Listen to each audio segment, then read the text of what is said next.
Hey everyone, how's it going? Welcome back to Let's Play Sekiro, Shadows Die Twice. Slow songs, they for skinny hoes. Can't move all of this here to one of those. I'm a thick bitch, I need tempo.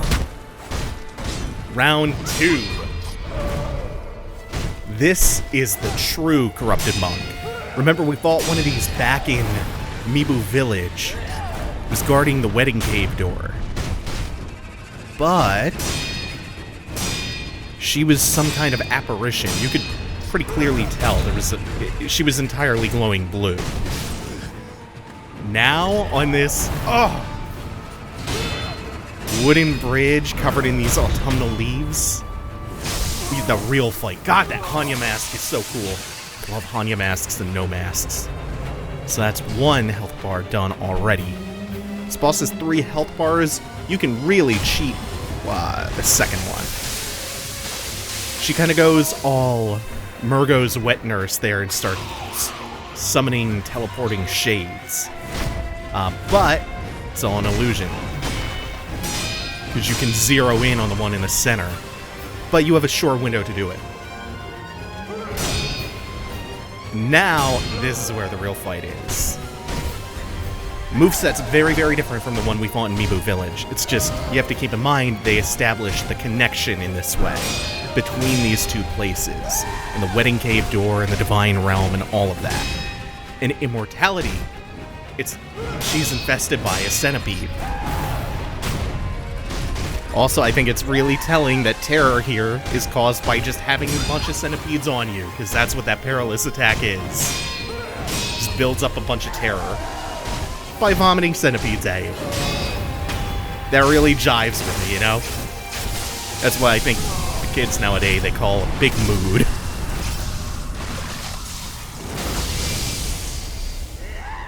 And just like that, this extremely cool boss is over.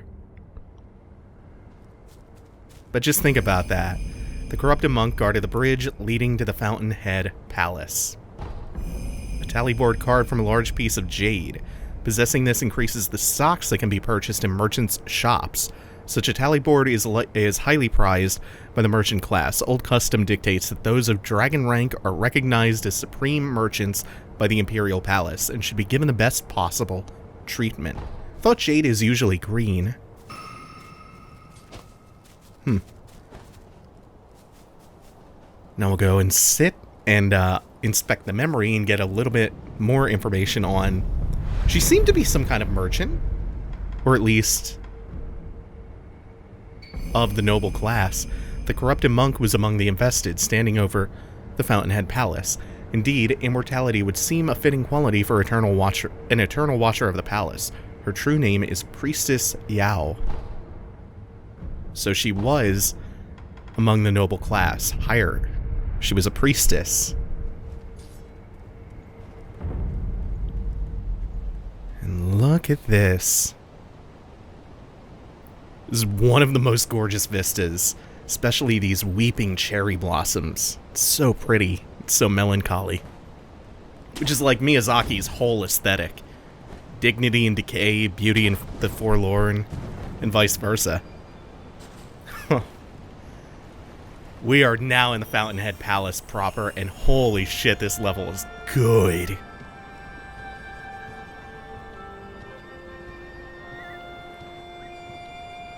These enemies, though, let me introduce you to the enemy you will come to hate the most. Bloodborne had Winter Lanterns, Sekiro has the Fountainhead Nobles. And we've seen something like that before. Remember the slug thing that looked like he had just got done a semester at Bergenworth? Back in the forest? He was the one causing the forest to be shrouded in that unnatural mist. These ones have a similar deal. They are playing flutes, and whenever they spot you... Actually, they're a lot like the Irithil jailers. They inflict a very special and unique status ailment. Builds up extremely quickly when they're in line of sight of you. But it also drains pretty quickly. And whenever you kill them, the buildup just goes.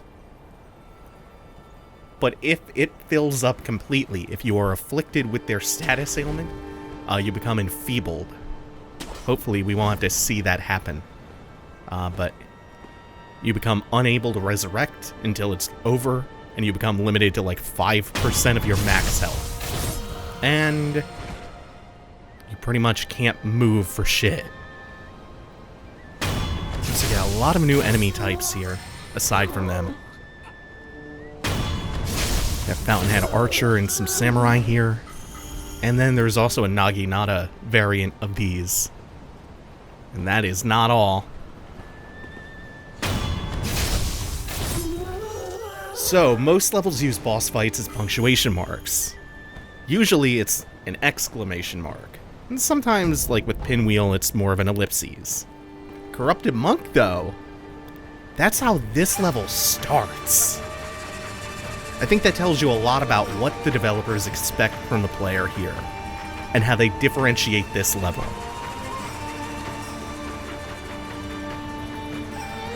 And when you beat the boss, the reward is that splendid vista. Oh. And they love putting the nobles behind blind corners and tempting you in with items like this. These dudes love just jumping around, but they pretty easily get themselves posture broken, just with rapid fire attacks, provided you're actually good at parrying. I don't think they're too hard to parry. Again, the more aggressive an enemy is, the easier it is to land consecutive, consistent parries on them. Don't be fooled by these dogs, by the way. The single biggest piece of advice I can give for this whole level: do not underestimate the dogs. These are not the regular dogs. We'll see them up close a little bit further into the level. Do not underestimate them. It is the easiest way to get your shit pushed in here. And that's even accounting for the fact that the pot nobles are around trying to enfeeble you. Because essentially, the game pulls a long con on you. What the game does is introduce you to dogs really early in the game. And hey, maybe you have experience with like the Bloodborne dogs or the Dark Souls dogs that are a lot harder. And so you fight these normal Sekiro dogs, and you think, oh, these are pushovers. These aren't anything to worry about, especially not compared to some of Miyazaki's other games. And then you get to Fountainhead Palace. Oh, no, I want this one. Please. Thank you. Then you get to Fountainhead Palace, and these dogs are built to prey on the fact that you're going to underestimate them. Don't be fooled by the fact that they go down in one shuriken like the normal dogs. Or that they move a little like them. They are motherfuckers of the highest order. Throw shit at them all day. Never ever let them attack. At least not unless you're ready for it. Because the main difference between these dogs and the normal ones, that is really telling that they were guarding an eel liver, the thing that makes you resistant to lightning attacks. Those dogs chuck lightning at you. They're like Gwyn. They literally chuck Gwyn-esque lightning bolts at you. They're the fucking Zeus of dogs. Do not underestimate them. Don't fight them when you have other bigger enemies to concentrate on, unless you're going to pick them off really fast with shurikens. Because you do not want them chucking lightning at you while you're trying to deal with other problems. You can reverse the lightning. We still have access to that technique, and it will come in handy in this level. Lightning is divine, remember? And we're getting closer to the divine realm. But still, make life easy on yourself. Young man, please be careful. The palace nobles have a craving for the vitality of youth. They can't help themselves. They want nothing but to sap away more and more of it. I see. The courtyard ahead in particular. It is accursed. It's crawling with palace nobles. If you must forge ahead, you'd best go around it. Why are you telling me this? I have a favor to ask you, young man. What is it? It's about my father. My father is now a noble, and the moment he became one, he found himself entranced by a carp, the great carp. For a long, long time since, he's done nothing but feed that cursed carp. Young man, please release my father from the carp's bewitching powers. I know my father wouldn't wish for an eternity like that. The courtyard, and if you please, teach my... So now there is a great carp bewitching the nobles.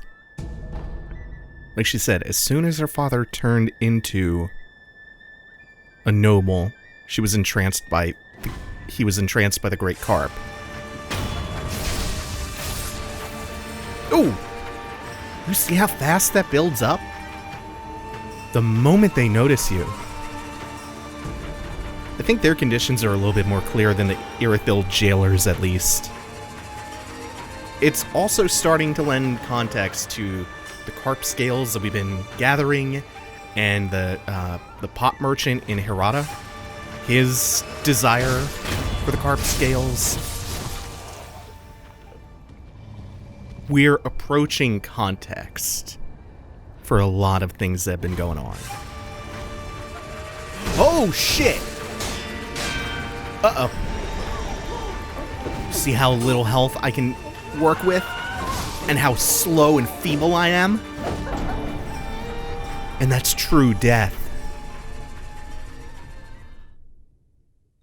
It makes it so you can't parry. You can barely move. It makes you old. Old and decrepit. That's why you have to be wary of that shit. And it's why these are going to be a lot of people's least favorite enemies. Least favorite / most hated. They're not too bad, though. They go down in about a swing. And anything that goes down that quickly and has virtually no mobility, you can really abuse for iframes, too. I got caught off guard there because that's not usually there, and I didn't check the corner. I got too reckless because I thought I knew. That's like the definition of arrogance. That, though, that's sweet, sweet revenge.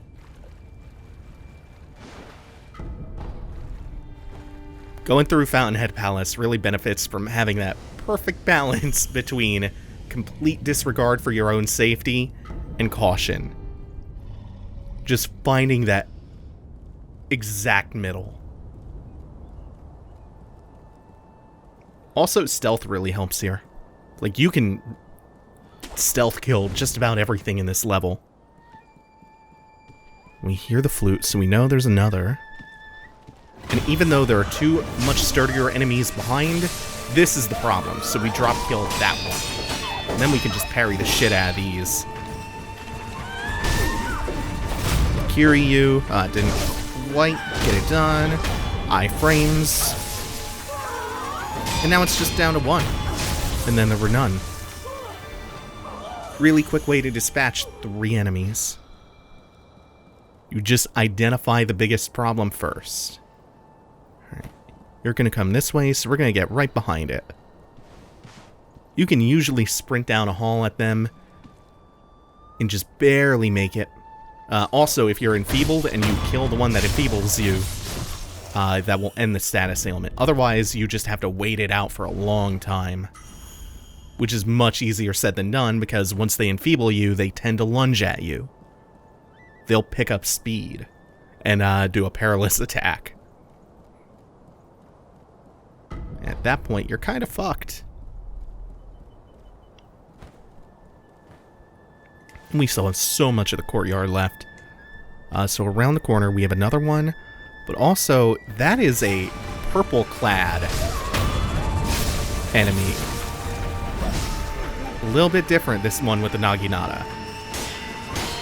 This one in purple can use lightning. He's a little bit of a higher order than the... Oh, shit! Shit. Forgot about you around the corner, and he baited me into it. But if you stay right up in their face, they can do nothing but maybe jump away and keep trying to create distance. And remember, you do always have the option to reverse the lightning.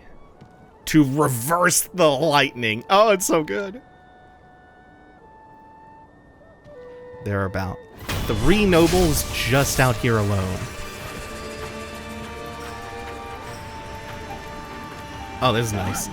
Give me a chance to reset their aggro while I fight this regular naginata guy. Oh, we're just doing this over and over? This enemy usually is a much bigger moveset. Just got into a loop there. Also, you could see how disgusting they are. That red-clad noble is no different, really. But we do want to get around and just make sure we deal with that problem. Boom, boom. Oh! He canceled his attack and went into a guard state mid-swing. Good. None of the fighting really alerted these two.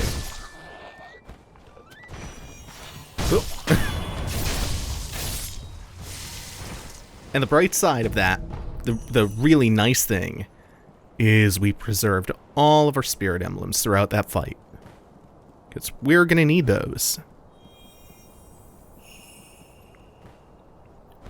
We have a couple of really high-intensity, high-spirit emblem usage fights coming up. And all of that to get in here. Oh, that's just divine grass. I thought that was more important. I think we'll get something important here-ish. Yeah.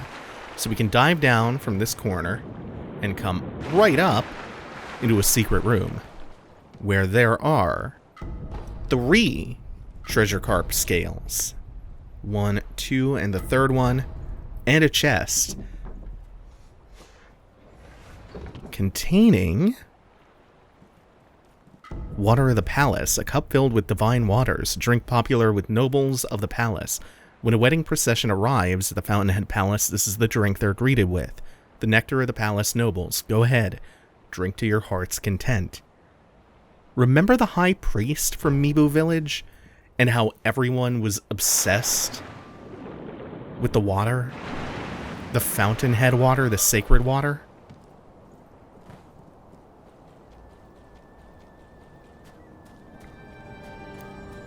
And also the basket-wearing guy from the village. How he told us how once you start drinking the sake or the water, your thirst becomes unquenchable. You just need more and more and you can't stop drinking it.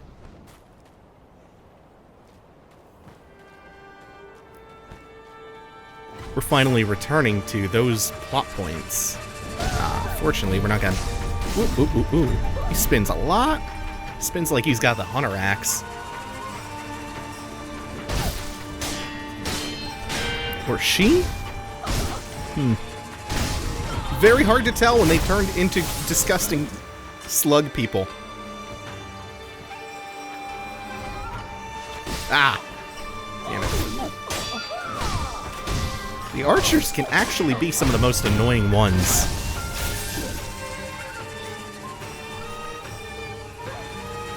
Okay, good. If you get right on them, even when they jump up and shoot. Oh, hey, who's that? With 1 health bar. It's the Blazing Bull, but pink. I believe that's the Sakura Bull. And we can get a plunging attack on this one. The interesting thing about it, though, is it acts like it has 2 health bars. Because the plunging attack just does half damage to the 1 health bar, instead of taking 1 health bar off completely out of 2. It's super pretty, though. Also, I love the skull.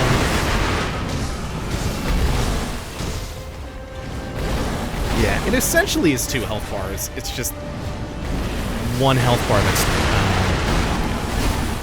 twice as sturdy as normal. This is one of those high-usage Spirit Emblem fights I was talking about. Because we're not just going to chase this dude around forever. Especially not with how much health it has. We're going to actually take advantage of our Firecracker for once. I've been purposefully avoiding abusing it too much, since it's such a ridiculously strong tool. It really makes a lot of fights a lot less fun when you abuse it. You can get so much work done with it. Because it's... just about everything is weak to it in some capacity. It makes sense for the bull, though, because the bull will just constantly run away and make it impossible to hit without necessarily putting you in danger all that often.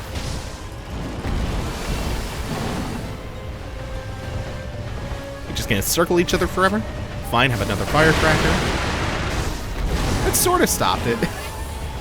It more just decided to stop on its own, though. There's the last one, so we're just gonna get as much work done as possible. We want him doing that. Oh, and here comes the Rampage. Cool. And that's worth a prayer bead.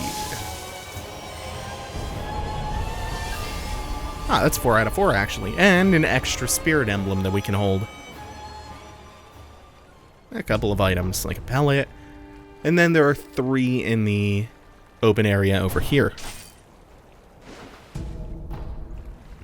Some sugar, coin purse, and adamantite. Not bad. We're also going to remember now to put blood smoke back on and the Phoenix Lilac umbrella. Boy, I replaced my gouging shuriken. I think we got enough lumps of grave wax leading up to this point that we could also go back to the sculptor and get my Phoenix kunai, or not my Phantom kunai. I'm calling him kunai again. The Phantom shuriken. First, we'll rest up. We won't go back for that just yet. No sense interrupting the flow.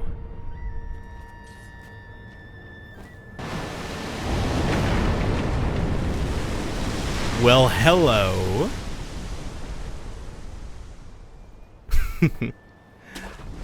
We're Sonic Adventures now. Except instead of an orca, that would be the Great Carp. Possibly. Who knows? Maybe there's a greater carp than that. We're going to circle around. There are a few enemies here. That one might actually see me because it got alerted. Oh, nope. Good. Now these ones are new. They're soccer players.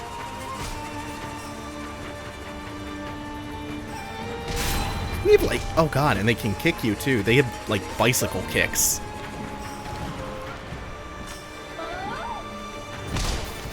So we have what, like 7 new enemies here already? We're not done. Fountainhead Palace is a lot, and it's a noticeable difficulty spike in the game.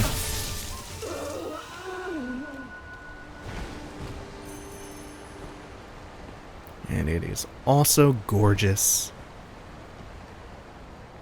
Hopefully I can get both of them. No.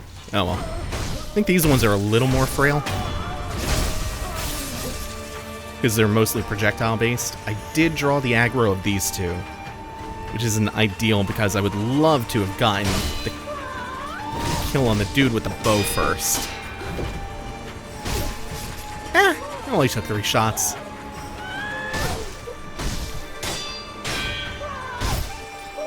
Come on now. There. dope looking. So grotesque. Now we have a few options. We can jump down here. Oh, shit. Yeah, more dogs. I think that's the first time we've actually given him a chance to shoot lightning. They very often guard those eel livers. It's a really good indication of what you'll be up against throughout the level. And not just from the dogs.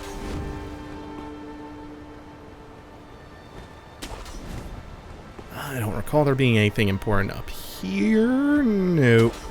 So we want to go and keep sweeping across, facing the palace, to going right. That's uninhabited up here, but luckily don't... Oh, shit. Don't need anything here. Instead, we might keep going up. Up the waterfall, actually, following it towards the peak of the palace. In fact... Yeah, that would have been too easy, huh? Doesn't open from the side. Nice enough to give you some spirit emblems here. We're going to run around because there's... I think that's a bow user? We're just going to force him out here. 2, 3, 5. Oh, shit. I missed that 5th one. And easy enough to deal with.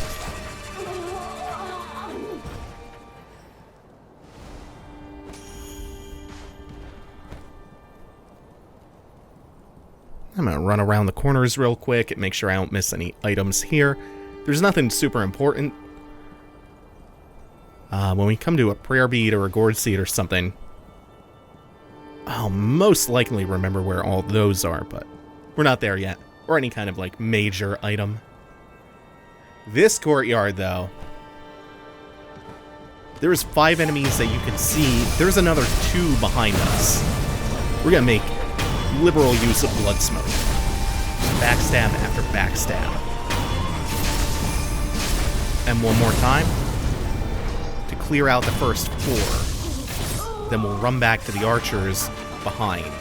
They were patrolling around the backside of the palace. They just got here. Then, oh, nice! We'll get a nice 1v1 against the lightning friendo, who is leading them in some kind of ritual. Ooh. All he's trying to do is create distance so he can shoot lightning. Ah, fuck. Lots of hops. Ooh. I didn't react in time to get up in the air to reverse that.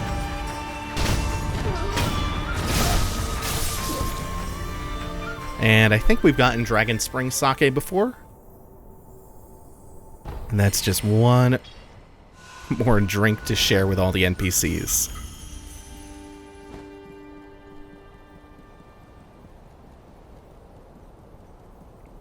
Nope, nothing back here. Just the patrol route for those 2 archers we took out. And the reason why we wanted to clear all of that is because behind all of them is one more Sculptor's Idol, and this is an important one. Because if you jump into the water without coming this way first, bad things will happen to you. Also, I forgot this. And that's where we learn about the Lone Shadows and how they're part of the interior ministry of Ashina. If you jump into the water before coming this way, you get wrecked by Okami leader Shizo. Because... Oh, that's so good! We finally got the mid-air death blow, too. It's weird, because it counts as a mini-boss, but we didn't need a divine... You'll get sniped by lightning bolts if you come this way without dealing with her first.